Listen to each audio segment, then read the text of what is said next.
Pengembangan teknologi berbasis nuklir untuk dunia kedokteran telah memberikan kemudahan bagi tenaga medis untuk menangani penyakit khususnya kanker.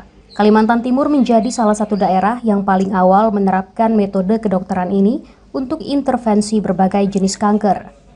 Kepala Dinas Kesehatan Kaltim, Jaya Mualim, di Samarinda Jumat 5 September mengatakan, sejak pengembangan kedokteran nuklir dimulai di Rumah Sakit Umum Daerah Abdul Wahab Syahrani, Samarinda pada 2018, sebanyak 8.000 lebih pemeriksaan dan tindakan telah dilakukan.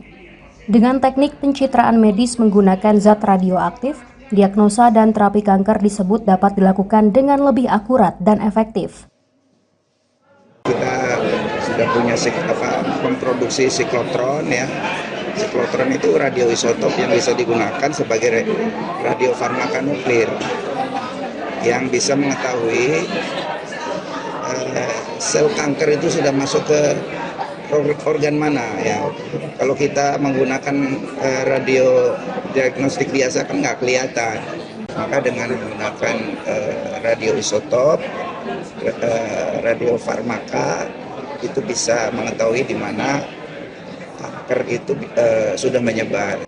Alat-alat kedokteran nuklir dan tenaga medis yang kompeten terus ditambah untuk mengoperasikan metode ini. Karena dengan 1 unit alat dan 2 dokter spesialis nuklir yang ada, antrean pasien dapat mencapai waktu 2-3 bulan. Dari Samarinda, Kalimantan Timur, Hanifan Ma'ruf, Kantor Berita Antara, mewartakan.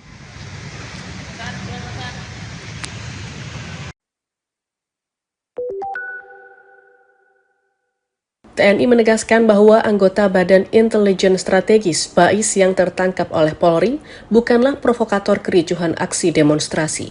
Sebelumnya, kabar mengenai ditangkapnya anggota BAIS TNI mencuat usai viralnya unggahan di media sosial yang menunjukkan foto seorang pria dengan kartu tanda anggota BAIS TNI. Kepala Pusat Penerangan TNI Brigjen TNI Marinir Freddy Ardianzah dalam konferensi pers di Jakarta Jumat 5 September membenarkan bahwa pria yang ada dalam foto tersebut merupakan anggota TNI. Namun ia menegaskan bahwa anggota tersebut murni tengah melaksanakan tugas intelijen di wilayah Jakarta dalam rangka memonitor aksi unjuk rasa. Jelasnya, anggota BAIS TNI tersebut ikut tergiring massa saat berada di pom bensin hingga dibawa oleh Brimob ke kendaraan taktis. Bisa dipahami ya bahwa tidak ada penangkapan oleh Polri. Kemudian tidak ada upaya provokator di situ. Ya, tidak ada. Jadi tugasnya murni tugas negara untuk memantau karena pengumpulan data itu dibutuhkan oleh pimpinan untuk menentukan misalnya memperkuat di daerah A, memperkuat di daerah B. Bagaimana kalau kita tidak tahu situasi di situ? Freddy juga membantah narasi-narasi di sejumlah video lainnya yang menyebut bahwa TNI menjadi provokator kericuhan saat aksi demonstrasi di berbagai daerah seperti di Cikeas Bogor, DPRD Sumatera Selatan, Medan, dan Ternate. Dari Jakarta, Suci Nurhaliza, Ibnu Zaki, Kantor Berita Antara mewartakan. Kasih tahu Bang, diberitain. Baju Brimob ada di dalam.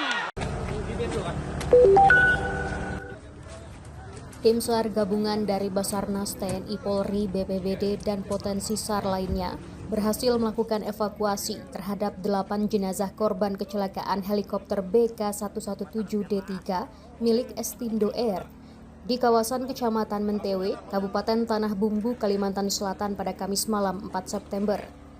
Keseluruhan jenazah yang ditemukan kini telah diserahkan kepada tim Disaster Victim Identification DVI Polri untuk dilakukan otopsi di Rumah Sakit Bayangkara, Banjarmasin.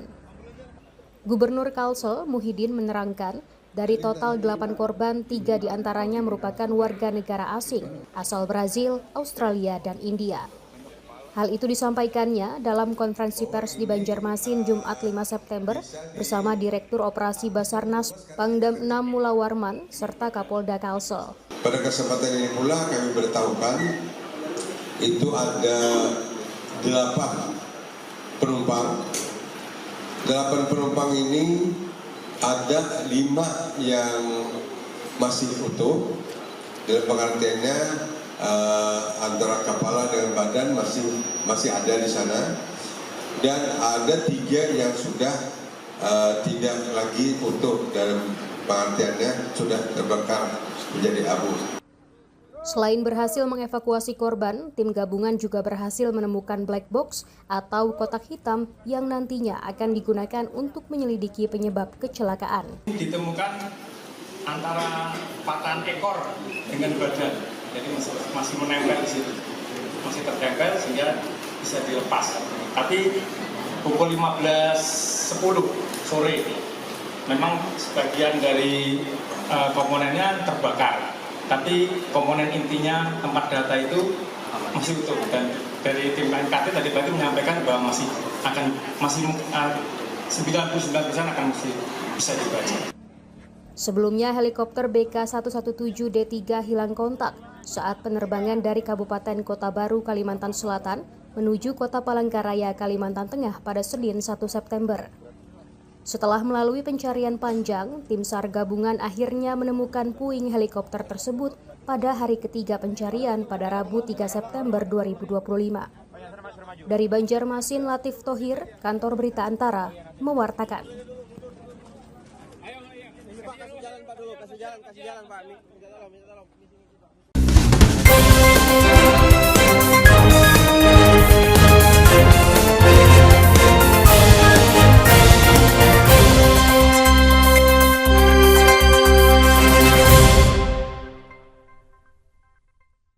Halo Sobat ATR BPN, tanahmu ingin disertifikatkan? Pasang patok dulu, baru nanti tanahmu diukur.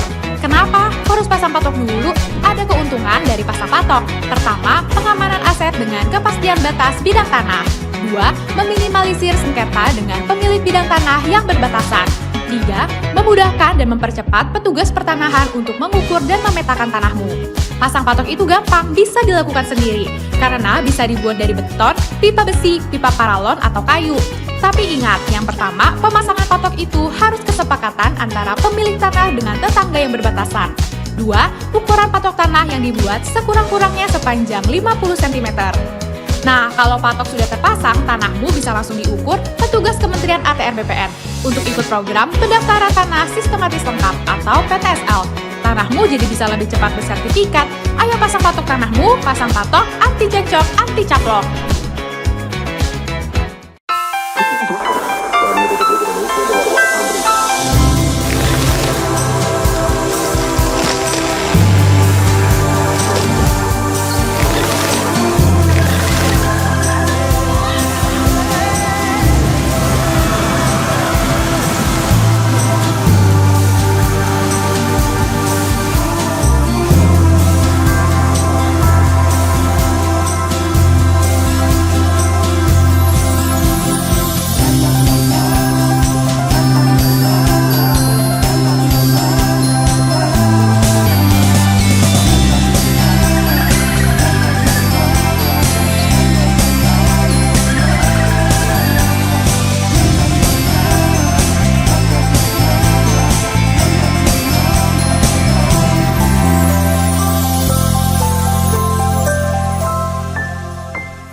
Menteri Sosial Saifullah Yusuf mengunjungi rumah duka Rusdam Diansyah, seorang pengemudi ojek online yang menjadi korban kerusuhan di Kota Makassar Jumat 5 September.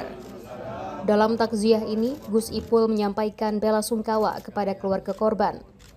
Ia menegaskan Presiden Prabowo Subianto memberikan perhatian khusus terhadap seluruh korban kerusuhan, baik dari kalangan masyarakat maupun kepolisian. Sebagai bentuk perlindungan dan jaminan sosial, Kementerian Sosial menyalurkan santunan sebesar 15 juta rupiah untuk korban meninggal dan 5 juta rupiah untuk korban luka ditambah bantuan sembako. Total santunan tunai yang telah tersalur sebesar 85 juta rupiah. Sebagai tindak lanjut dari perhatian itu, kita memberikan santunan atau hal-hal lain yang diperlukan sebagai bagian dari perlindungan dan jaminan sosial. dalam perlindungan dan jaminan sosial itu ada macam-macam, diantaranya kita bisa memberikan edukasi di bidang hukum maupun di bidang sosial. Itu menjadi bagian dari perlindungan dan jaminan sosial. Untuk korban luka, Gus Ipul memastikan biaya pengobatan ditanggung pemerintah serta menjalani rehabilitasi sosial. Setelah proses rehabilitasi, Kemensos juga akan melakukan penguatan sosial dan pemberdayaan masyarakat. Berdasarkan hasil penilaian Kemensos, terdapat 7 korban meninggal dan 9 luka-luka dalam kerusuhan yang terjadi di sejumlah daerah di Indonesia. Meski demikian, jumlah tersebut masih mungkin berubah. Selain itu, Kemensos turut melakukan pendataan terhadap usaha warga yang terdampak dan akan memberikan bantuan jika ada tempat usaha yang mengalami kerusakan. Dari Makassar, Sulawesi Selatan, Cynthia Krisna, Kantor Berita Antara, mewartakan.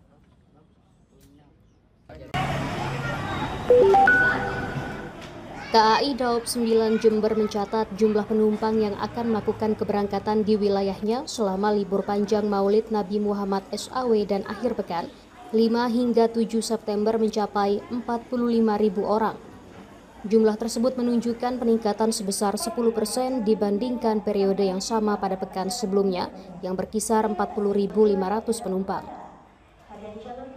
Dalam mengantisipasi lonjakan penumpang pada momen long weekend kali ini, PT KAI Daob 9 Jember juga turut menyiapkan sebanyak 26 perjalanan kereta api.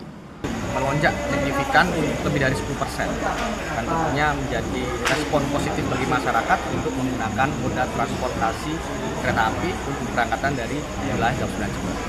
Untuk sisa tiket tentunya masih cukup tersedia, sekitar 2.000 tiket yang dapat diakses di KA tertentu seperti KA jarak jauh KA Pandalungan, Belambangan Express, Darat Timur Tambahan, serta KA Ijen Express.